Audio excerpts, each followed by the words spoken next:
Thanks, Ali, and greetings to all of you in the um, big square and flat states in the middle of the country. I'm in Scottsdale, Arizona, so I have not worn long pants in several months and probably won't for another several, and at least not when I'm here in town. Um, what I want to talk to you today is sort of a variation on stuff that you already know, that you know like a bedtime story. You can say all the words with me. We'll talk about Indiana. You know this story. We're approaching the 10-year anniversary. It's been in the news. It's going to be in the news more. Um, the first of the series of outdoor stage roof collapses 10 years ago has already begun. Ottawa Blues Fest, the stage roof collapsed on the band Cheap Tricks trailers right behind them on July 18. Then there was a street festival in Tulsa just before the band Flaming Lips was going to take the stage, and that stage roof blew down. And unfortunately, learning apparently just about zero from those two immediately preceding events, the good folks in Indianapolis had their own very blustery day, and that's coming up on August 11. So I'm going to talk about things that I really hope are extremely familiar, but because I know that they're extremely familiar to most of you, I'm not going to talk about them the same way that everybody else does. You're smarter about the meteorology than I am. I'm a lawyer. I'm a lawyer who deals with safety and security at live events, so I'm smarter than the average bear about this stuff because catastrophe at shows meaning sporting events, music, corporate events, that's what I do for a living. So I'm pretty deeply embedded in exactly this stuff, this type of image. And in fact, I was an expert witness in this case, the Indiana State Fair stage roof collapse litigation. So I know a lot about this, but I would not presume to tell you meteorological things other than to not bury the lead. The forecast in Indiana was not the problem. And I hope that you already knew that. There was a meteorologist, but the forecast was not the problem. The forecast was accurate. It's everybody else who was the problem, and that's what I'm going to talk about. So this story is about a particular very blustery day in Indianapolis, but the context matters on the front end. It was the third such incident that summer within a 5-week period. So one would hope that there would be a learning curve just because of, I don't know, reading the news for damn, and it wasn't. And there's context on the back end, which is now everybody has one of these, the app on their phone. I'm presuming that you can see me right now. I'm holding up my cell phone, and we'll talk at the end of this rant that I'm doing this morning about the consequences of people having ready access to highly imperfect information. And I probably don't have to explain to you about the imperfections of cell phone weather app technology. And so there's going to be a pitch at the end, and the pitch is for you. It's for you to be more involved in the live event industry because as a representative of the live event industry, I'm vice president of the Event Safety Alliance. We need you. We need you. Event professionals need you. Not just an app on our phone, but we need meteorologists who can do your job, who speak enough of our language, event professionals' language, so that you can help us make the decisions that went wrong in Indiana, make them right on a going forward basis. And that's going to be harder than one might think on the surface, and I have some suggestions about that.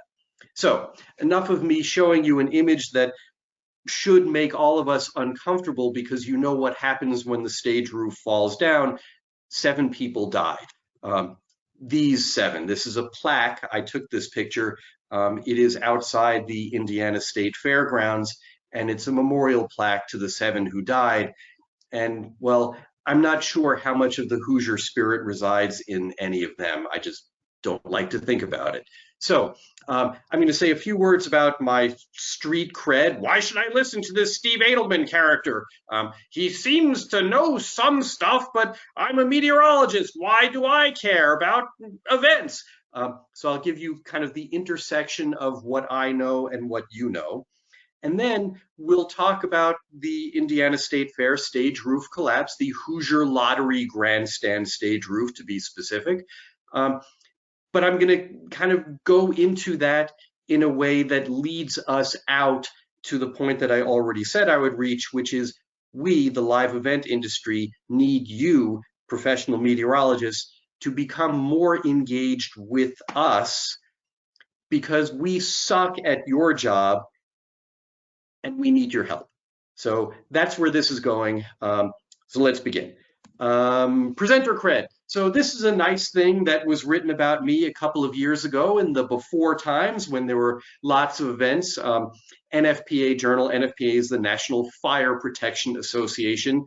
And in the realm of it's important for event professionals who are good at putting on shows to have smart friends in other fields, it's important for event professionals like me to have smart friends who are fire marshals because they're the ones who ultimately make safety decisions. And they had this nice thing to say about me, which I am far too modest to read because you can already tell I'm a very modest guy, but you get the idea. I am also principal author of this useful treatise. This is an ANSI standard. ANSI is the American National Standards Institute. Hopefully you people of science know that. And this is the ANSI standard for crowd management, which ironically enough was released last summer when there were no crowds. But it was a 3.5-year effort, and I'm the guy who led the task group and did most of the writing. So I'm rather proud of this. And this document is very important for this conversation because there is a meteorological component to the new authoritative guidance in the United States for how to manage crowds in public places. And that's because if we event professionals don't know what the forecast is, we don't know when to move people from a place of relative exposure to harm to a place of greater safety. So this crowd management standard expressly embraces the work that you do. And I want you to know that because that too is part of the pitch here for you to become more involved with us.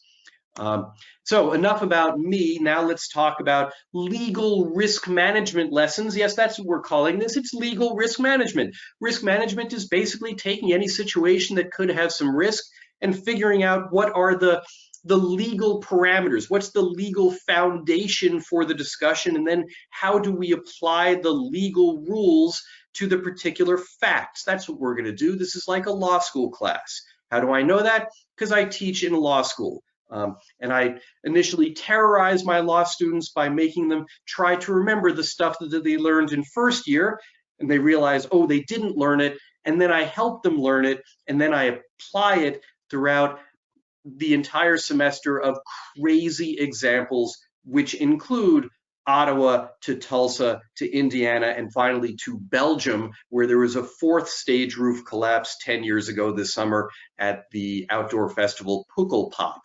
So there's a fun coda to this story as well. So anyway, let's begin. Some basic facts. We all know by now why the stage roof collapsed. There were Jersey barriers when the gust front came. It pulled on the stage roof. The stage roof was attached by guy wires to Jersey barriers. The weight and velocity of the stage roof starting to bend pulled on the guy wires, dragged the Jersey barriers across the State Fair parking lot, and eventually the whole thing went boom. That's the mechanics of it. And I don't personally find that very interesting. I have a very smart friend who was the principal author of the engineering report for Thornton Tomasetti, and Scott Nachman, my smart engineering friend, has explained the physics of this to me. I'm a lawyer. I can follow it, but I can't explain it any more than I just did. Stage roof bending, twisting, starting to fall, pulls on guy wires attached to jersey barriers drag, get pulled, eventually roof falls down. That's what happened. That's what actually caused the roof to fall.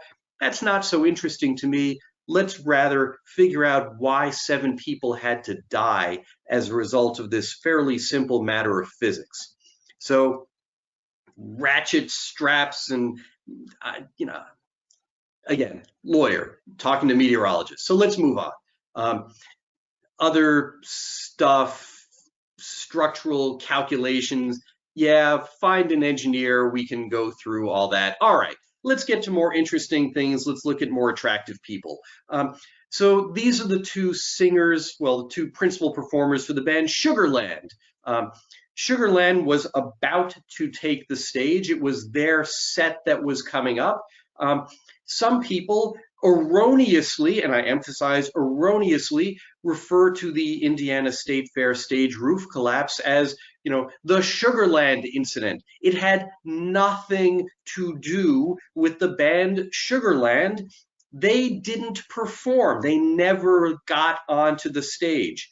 When the Hoosier Lottery grandstand stage roof collapsed on August 13, 2011, the band was underneath the stage in the band's green room area. It's basically a concrete bunker under the stage. And they were in a prayer circle waiting for their tour manager to tell them when they should take the stage. That's what the band was doing. They were literally in a prayer circle in a concrete bunker underneath the stage, waiting for their tour manager. Here's what their tour manager said to say. So now we're starting to get to the more interesting and I believe relevant stuff for this conversation. And again, this conversation is getting the meteorologists and the event professionals talking to each other. So let's hear from the first event professional in this story, and this is Helen Rollins. She's the tour manager for the band Sugarland. She testified, this is a direct quote from her deposition. Again, I was an expert witness in this case, so I have her deposition, and it was quite interesting. And among other things, she had this to say, and I'm going to read it. This will be a dramatic reading. It's reference to bedtime story already. Here's a page from the bedtime story. Helen Rollins. It is not my job or responsibility as the tour manager to understand weather and how weather works or to forecast weather. And at that point, I'm thinking, Helen Rollins, you go, that's right. Because the tour manager shouldn't be in charge of weather forecasting. She went on, I rely on the promoter and the people that run the venue so that would be the promoter rep to give me information on the weather and what is forecasted. She said forecasted. I think it's actually forecast in both present and past tense. But anyway, I believe that statement is correct. And she later said in a nice image that was unfortunately used against her for reasons I'm about to explain, she said, when they tell me to take off my shoes, when the house tells me to take off my shoes, I take off my shoes. And what she meant by that is, I'm just going to follow directions. And so I, as the tour manager, don't make the decision whether my act is going to come out and perform, or if it's not safe to come out and perform. I rely on the local people with local knowledge to tell me when it's safe. Had she done that, it would have been just fine. The problem is she didn't. She didn't. These things that I'm showing you on the screen are all correct. The problem is she did not do them. And so instead of her listening to the promoter and the people who run the venue who were saying, we think that you should hold the band for a while, she kept asking why. And unfortunately, the people who were talking to her were not giving her an answer that she understood in a way that was meaningful to her. And so the information that was provided to people outside the bunker with the prayer circle was, the band is coming right out. And so fans and one rigger who was in the stage rigging, they all stayed where they were because they expected the band to be coming right out. And so that was a problem. There was a meteorologist, Paul Poteet. He was a TV meteorologist in Indianapolis, and he was there in the production trailer. He was looking at meteorological information. Why? Well, because he's a meteorologist and he was doing his job. But his job on this particular night was very specific. He was hired by the insurance company for the Indiana State Fair Commission to insure against the risk that Sugarland, the band, would not come out and play. And so meteorologist Paul Poteet was monitoring the rain gauge. He was monitoring the weather, but specifically the rain gauge, because if there was a certain amount of rainfall, I forget the quantity, then the insurance would cover the cancellation of Sugarland's performance. So he was in the right place, ostensibly had information that would have told him useful things, but because his duties that night were very narrow, monitor rainfall, he monitored rainfall. And as you know, if you know how this story ends, rainfall was not relevant to any of the bad things that subsequently happened. So when we get to the punchline where meteorologists and event professionals need to be speaking to each other, they need to be speaking to each other broadly enough so that if somebody has knowledge, they speak up and say something, even if it's not specifically within the scope of whatever narrow responsibilities they have, because I assure you, as an arts and humanities person, I don't know how to read a weather map.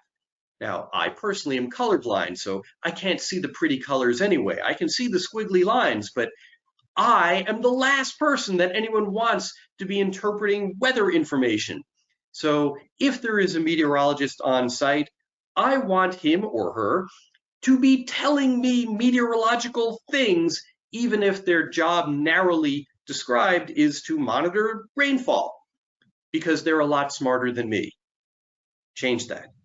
You are a lot smarter than me about the thing that we're talking about here, which is the application of meteorological science to outdoor events where people can get hurt by things that fall down. So Paul Poteet was there, had information, but he wasn't looking at it in a way that was relevant to protecting people, just protecting the state fair's financial interest if the band couldn't perform. Who else could we blame? Let's add some more people. This is like a play, and we're populating the stage now with the actors, and then we're getting them to move. And unfortunately, they don't move very far, but we're populating the stage. So who else? Well, now let me introduce you to Cindy Hoy. Cindy Hoy is a lovely woman. She truly is very nice. And in a story where bad things happened, 7 people died, more than 50 were injured, she is genuinely contrite. I have met her. And it pains me when bad things happen and the perpetrators, or at least people involved, don't show contrition. She does. So I'm not going to say anything bad about her. She just made a bad choice out of genuine ignorance about what she could have done differently. So she led the public safety meeting at 8 a.m. that morning, August 13, 2011. She led the public safety meeting, and she mentioned the weather forecast and reminded everyone that acts should be delayed if necessary and canceled only as a last resort. Well, that's not news to anyone who works in events. You never want to cancel the show because that has financial consequences and also yields disappointed patrons. People come to the state fair for lots of reasons, all of which involve seeing whatever it is that they came to see, just like any other event. So cancellation is the last thing you want to do. So at 8 a.m., she mentioned the forecast in the context of let's be cognizant of how this could affect the state fair and its many patrons. let's postpone, sorry, let's delay if we need to, let's cancel only as a last resort. The State Fair Commission Safety Director, Ray Allison, was also there, and he provided a forecast from the National Weather Service, which was great, including that there was a possibility of severe weather that day, specifically thunderstorms and tornadoes. Now, I'm originally from the East Coast. I was raised in New York and Boston, and now I live in Scottsdale, Arizona. So I have never lived in the Midwest. I've never lived where you good people are all located, but I have traveled this great land many times, and I think it's pretty common knowledge that August in the big flat states has a generally fairly high possibility of thunderstorms and wind.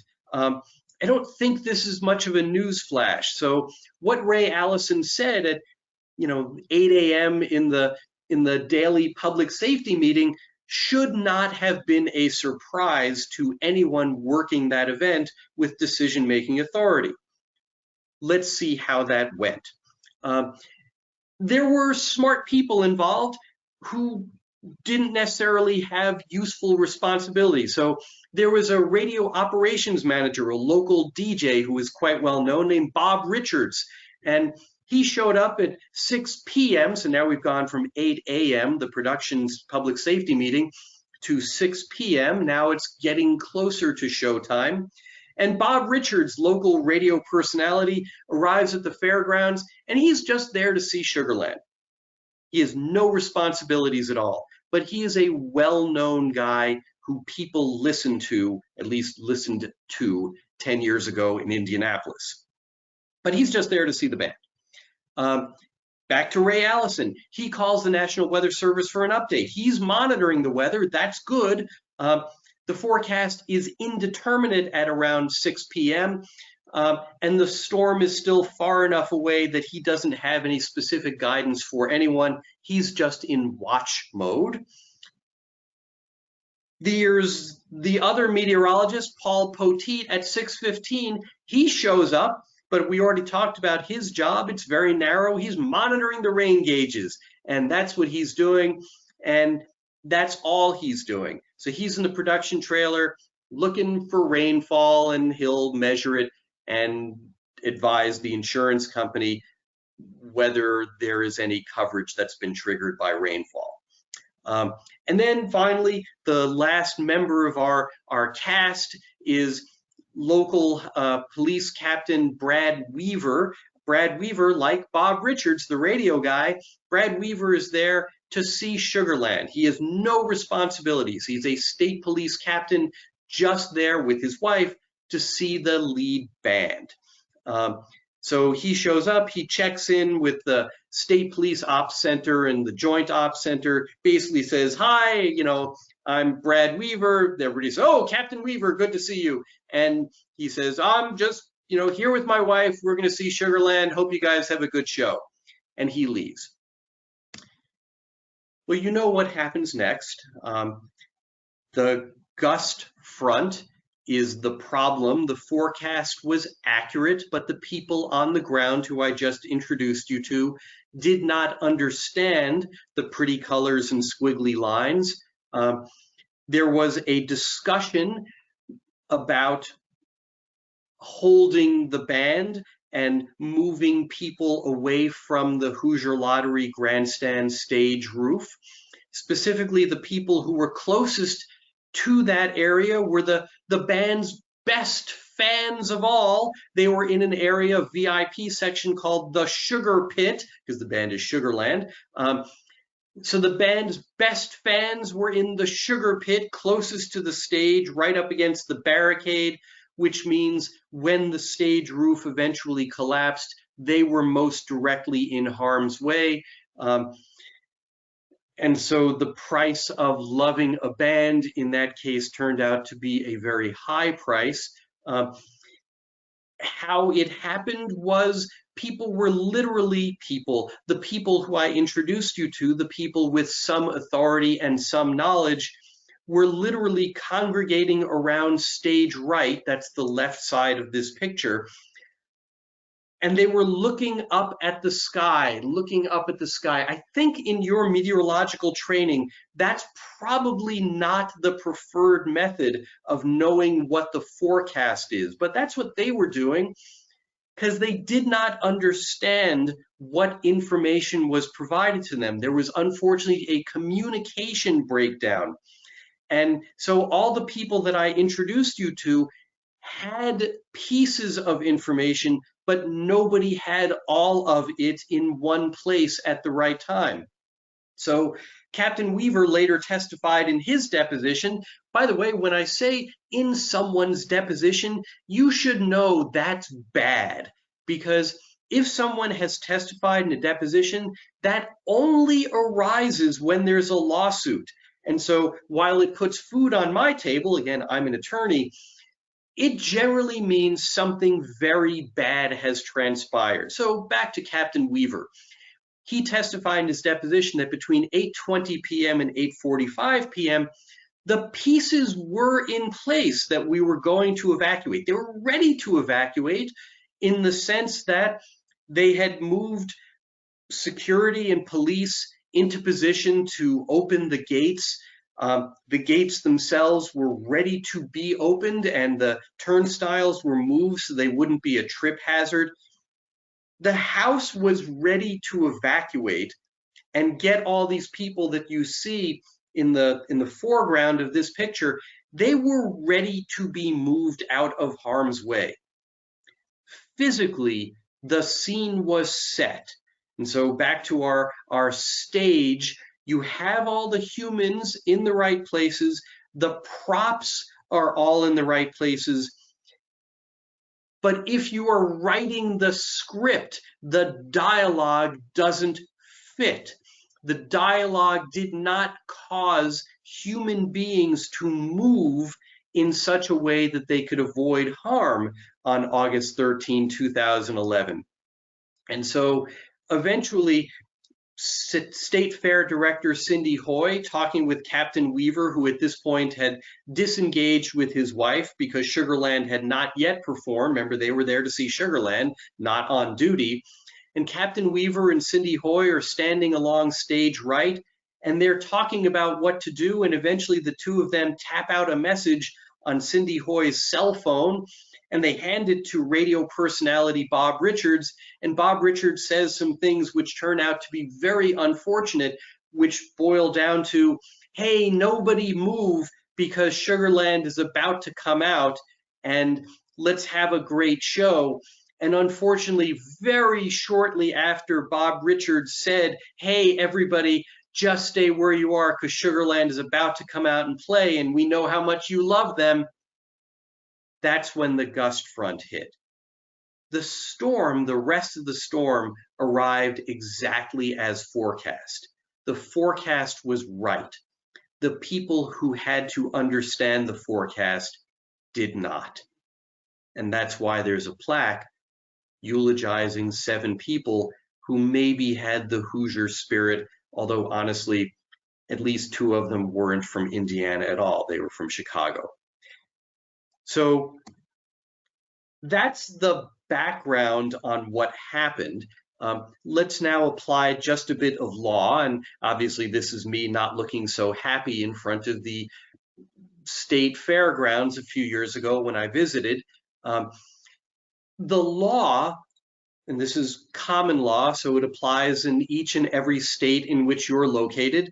And I know this to be true. So if you're inclined to take a note or two from a lawyer who's not charging you, because this is free, and not blaming you for anything, not accusing you of doing anything wrong, this is your opportunity. Here goes. Everyone has a legal duty to behave as a reasonable person under the same or similar circumstances. I said that slowly. It's because I figured that I gave you enough notice to write it down. I'll say it again now. Everyone, you, me, State Fair Director Cindy Hoy, Captain Weaver, everyone has a legal duty to behave as a reasonable person under their own circumstances. What's reasonable? Reasonable is a function of context. So where I'm located, reasonable does not generally in the summertime involve bringing an umbrella, not because we don't get rain, but because when we do get rain, it includes very high wind. An umbrella is the wrong device. If I were in Seattle, I would be wearing a raincoat and probably put my glasses in my pocket. Here, where rain is accompanied only by high wind, I wear a rain jacket, and really what I do is I stay indoors because I know when the monsoon's coming. It's, middle of the evening, usually between like 6:30 and 8:30 at night. So I just stay home then. Reasonableness is a function of context. Let's apply that now to the state fair. A reasonable operator of an outdoor event should have an accurate meteorological information available to inform their decisions. So remember, I told you the whole point of this is to get smart people like you, smart about meteorological science, talking to people who are smart in my world about events. I know how long it takes to evacuate a venue. If I were working at the Indiana State Fairgrounds, I would know how long it would have taken to unload the area where people were not in the grandstands, exposed to the elements. I would have known that it would have taken about 10 minutes to move those people from a place of no shelter to a place where there was shelter. Reasonable under the circumstances means understanding your own context. But the information, in this case about the forecast, the weather, that information has to reach the right people, and it has to reach them early enough for them to use it. It does not help someone in my position to know that I need 10 minutes to unload the field or the grounds where there's no weather protection. It doesn't help me to know that it takes 10 minutes to do that if I only find out that the gust front is 2 minutes away. So that's why it is typical for people in my world to know, oh, when lightning is 8 miles away, that's when you have to evacuate. Well, maybe that's true, but maybe it's not. Doesn't it depend on how fast the storm is coming? That seems kind of relevant to this conversation. And doesn't it matter who you're trying to evacuate? If it's a bunch of extremely fit, active teenagers, it probably takes less time to evacuate than, I don't know, a NASCAR crowd. Because I've been to NASCAR events. They're slow. They're really slow. And they're big. And they're often carrying things like chairs and beers and NASCAR swag. So it matters. All of this is the circumstances, the context that I know about my event, and I need to apply what you know about when the storm is coming and what sort of storm it is. I need to have both pieces of information, and I need to have them at the right time. In Indiana, it took a lot of failures, all unintentional. These are good people who tried to do the right thing, but they didn't. It took a lot of people messing something up within their narrow scope of either responsibility or, voluntary action. It took a lot of people making mistakes to yield the tragedy that will be 10 years ago in 2.5 weeks, 3 weeks. But that's how every disaster happens. Almost never, and unfortunately I am expert in this because this is what I do for a living, I see the disaster and like an onion, I peel the layers to figure out who messed up. Invariably, it's more than one person who messed up. It takes a lot of mistakes to cause a tragedy. And while that's frustrating because you can see after a tragedy how many people messed up, I'm a glass half full guy. I take solace in the fact that it takes a lot of people messing something up to yield a tragedy, because what that means, if you turn it around, is if any one of those people had not messed up, had done what they were supposed to do when they were supposed to do it and communicated that to the next person down the line, if anyone had stepped out of the line of failure and succeeded, there would not have been a disaster. I take real comfort in that, because that means, well, you, or on my side of this equation, me and the Event Safety Alliance, we're training event professionals to not make the mistakes that happened in Indiana. If any of us in that line of succession, the line of decision making, if any of us do better next time, then there is no next Indiana State Fair, Hoosier Lottery, grandstand stage roof collapse. And that's a source of enormous comfort to me, and should be to you, and should make you say, hey, where do I sign up to be part of the solution to this problem that we are unfortunately now commemorating 10 years ago? Because there's no brakes on this. There has not been an enormous learning curve, at least in the live event industry, since then. We are doing our best, but there are still many, many events that do not have any meteorological support. And you should know better than anyone, that's not good.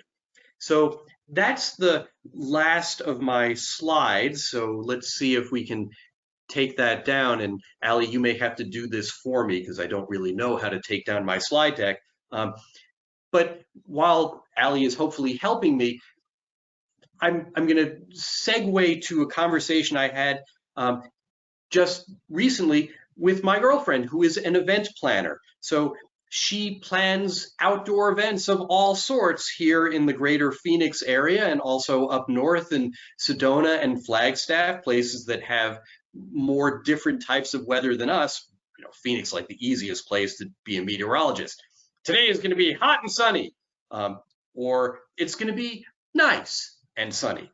We don't have a lot of weather, so easy gig. You know, when you're looking for a place to retire and still work, come to Phoenix, easy. But the conversation that we had is, she said, Steve, you're talking to these meteorologists, that's great, and you're going to give a sales pitch about how they should be more involved with the live event industry. And I assume the context is going to be Indiana. And I said, yeah, and Ottawa and Tulsa and Belgium. And she said, but what about me? What about my industry? We do outdoor weddings and company events because it's Phoenix and everybody wants to be outdoors because it's beautiful here, like 7.5 months of the year when it's not 1,000 degrees. We don't have that kind of support that the Indiana State Fair does, or, you know, Ottawa Blues Fest. We don't have the resources. And I said, well, if there is a blessed day when there are enough smart meteorologists who are involved with events, maybe that will reduce the cost of entry so that, you know, even a humble event planner can afford to have access to smart meteorological information. And I said, but why does this matter to you? You know, we live in a place where the only weather is either hot or nice. And she said, but it's more than that, because even for weddings, we have wind. And I said, oh, and what do you do about wind? She said, we have to have a tent. And I said, how far in advance can you order a tent and get it? And she said, well, we need at least 3 days notice for either rain protection or wind protection. Otherwise, you know, we can have an outdoor wedding and, you know, when the weather comes in, it's not going to be catastrophic in the sense that people will get hurt or die. It'll be catastrophic in the sense that somebody's special day, the day they've been looking forward to since they had conscious thoughts, will be a mess. And those people need meteorological support too. So if until this little coda, you were thinking, well, how many outdoor festivals are there really? Why should I be thinking that this is, you know, opportunity that could be monetized for me and my smart meteorological friends, it's because there is an enormous number of outdoor events that do need meteorological support, because even if they're not susceptible in a life or death manner, they're susceptible in a sense of people are trying to make memories. People are trying to have a special day, and they suck at looking at the pretty colors and squiggly lines just like I do. Even if they're not colorblind, they still have no more idea of what they're looking at or how to perceive a gust front or the different layers of weather. They don't know any of those things any more than Cindy Hoy did on that tragic day in August of 2011. They need you. We need you. Everybody who puts on live events needs people like you to talk to us, to explain to us what we are not able to learn ourselves, but we would love to pay a modest sum and have your expertise. So there.